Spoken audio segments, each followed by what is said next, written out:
मित्रांनो, जसं दिसतं तसं नसतं म्हणूनच जग फसतं असं म्हणतात ते अगदी खरं आहे.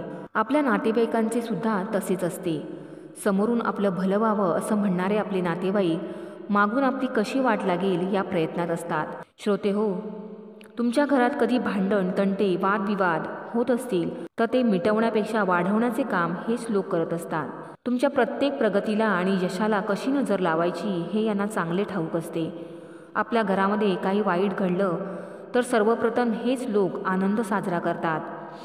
बऱ्याचदा नातेवाईकांपेक्षा परके लोक आपल्या वाईट प्रसंगामध्ये मदतीला धावून येतात, आपल्याला सावरून घेतात. अशा वेळी आपल्याला जवळची वाटणारी माणसं ही फक्त गंमत बघत असतात. टोमणे मारणे, कुचकट बोलणे, शिवीगाळ करणे हे त्यांचे विशेष गुण असतात. म्हणून अशा लोकांच्या संपर्कात न राहता आपण आपली प्रगती करायला हवी, कारण असे लोक मानसिकदृष्ट्या असंतुलित म्हणजेच आजारी असतात. बघा, तुम्हाला माझं म्हणणं पटतंय का? नक्की विचार करा. आपल्या सुंदर, प्रेरणादायी आणि सकारात्मक विचारांच्या शिदोरीची ही मालिका अशीच पुढे चालू ठेवूया. दुसऱ्यांदा गरम केलेला चहा आणि तडजोड केलेलं नातं दोन्हींमध्ये पूर्वीसारखा गोडवा उतरत नाही. स्वार्थी जगात कोणी कोणाला साथ देणार नाही. इथे लढणंही स्वबळावर आणि सावरणं देखील स्वबळावर असावं. आदर पैशांचा असतो, माणसाचा नाही. जर कोणी तुम्हाला विचारलं तुम्ही काय करता, तर समजून जा की समोरच्या माणसाला हे जाणून घ्यायचं आहे तुम्ही किती कमावता. यावरून तुम्हाला किती आदर द्यायचा हे ठरवणे सोपे जाते. आपण आपले संपूर्ण आयुष्य वस्तू खरेदी करण्यात किंवा इच्छा पूर्ण करण्यात घालवतो आणि नंतर शांततेच्या शोधात फिरतो. सत्याला पाय असतात म्हणून ते पाय रोवून ठामपणे उभे राहते. अफवांना मात्र पाय नसतात म्हणून त्या इतरत्र पसरतात. माणसं जपायला काहीच अडचण नाही, पण माणसंसुद्धा त्या हिशोबाची असली पाहिजेत. समोरच्या व्यक्तीला गरज नसेल तर आपणही नातं ओढून ताणून निभावण्यात काहीच अर्थ नसतो. मुलगी आजारी असेल तर खूप वाईट वाटतं आणि सून आजारी असेल तर मात्र नाटक वाटतं. दोघीही मुलीच आहेत, मग हा भेदभाव का? आपली आई आजारी असली की मुलींना खूप काळजी वाटते आणि सासू आजारी असली की नाटक वाटते. दोघीही आईच आहेत, मग हा भेदभाव का? एक स्त्री दुसऱ्या स्त्रीला समजून घेते का? याबाबत तुम्ही कधी विचार केला आहे का? उगीचच समाजामध्ये स्त्रीला मान मिळत नाही म्हणून बोंबा मारू नका. सर्वप्रथम एका स्त्रीने दुसऱ्या स्त्रीचा मान राखायला शिकले पाहिजे. जिथे घरच्या लक्ष्मीला मान सन्मान दिला जातो तिथं काहीच कमी पडत नसतं. स्वस्थ शरीर, शांत मन आणि प्रेमाने भरलेले घर या गोष्टी कोणत्याही बाजारात विकत मिळत नाहीत, त्या फक्त कमवाव्या लागतात.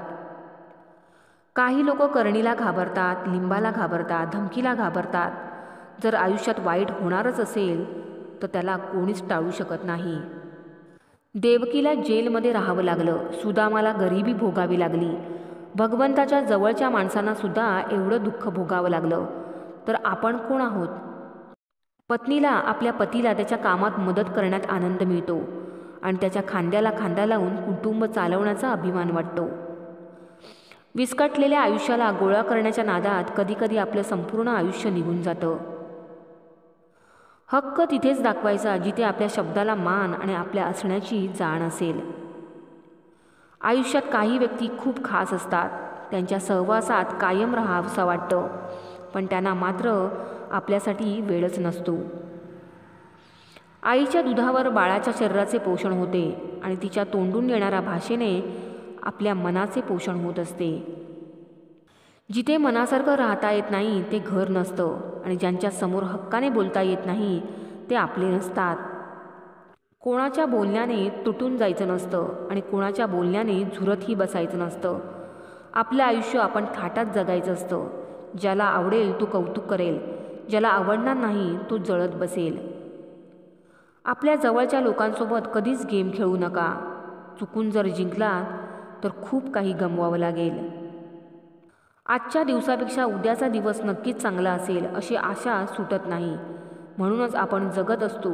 जीवनामध्ये आशावादी माणूस नेहमी सुखी आणि आनंदी असतो. जी गोष्ट आपली कधीच नव्हती त्या गोष्टीचा जास्त विचार करत बसायचा नाही. सापडलं होतं, परत हरवलं म्हणून तिथल्या तिथे विषय सोडून द्यायचा आणि पुढे चालायचे.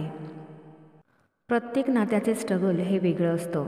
तुम्हाला तुमच्या नात्यांचं वेगळंपण हे शोधता आणि जपता यायला हवं. कोणताही व्यक्ती वाईट स्वभावाचा नसतो. आपले विचार त्याच्याशी न पटल्याने आपल्याला तो वाईट वाटायला लागतो. शरीराला बिघडवणारे अन्न, मनाला बिघडवणारे विचार आणि मनस्थिती बिघडवणारे लोक यांच्यापासून नेहमी लांब राहणं बरं असतं. कधीकधी आपण त्या लोकांचा विचार करण्यात वेळ वाया घालवतो जे आपल्याबद्दल एक सेकंदही विचार करत नाही. दिलेल्या प्रत्येक गिफ्टमध्ये वस्तूच असली पाहिजे असं नाही.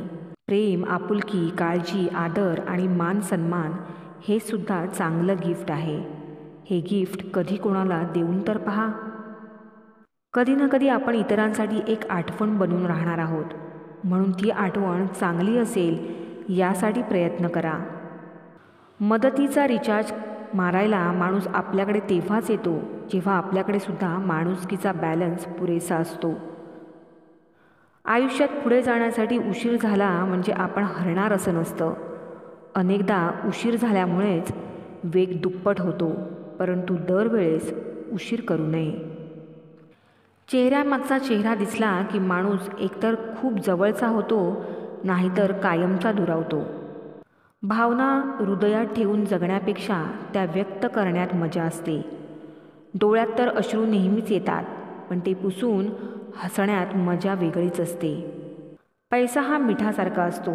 कमी झाला तर जीवन अळणी होते आणि जास्त झाला तर जीवनाचा स्वादच बिघडून जातो.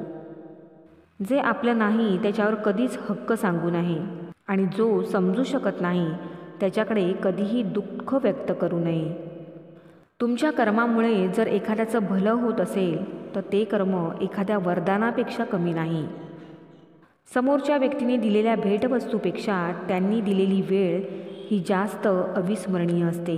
कारण दिलेली भेटवस्तू कधीही तुटू शकते, परंतु एखाद्या व्यक्तीने दिलेली वेळ, मिळालेल्या आठवणी कायम स्मरणात राहतात.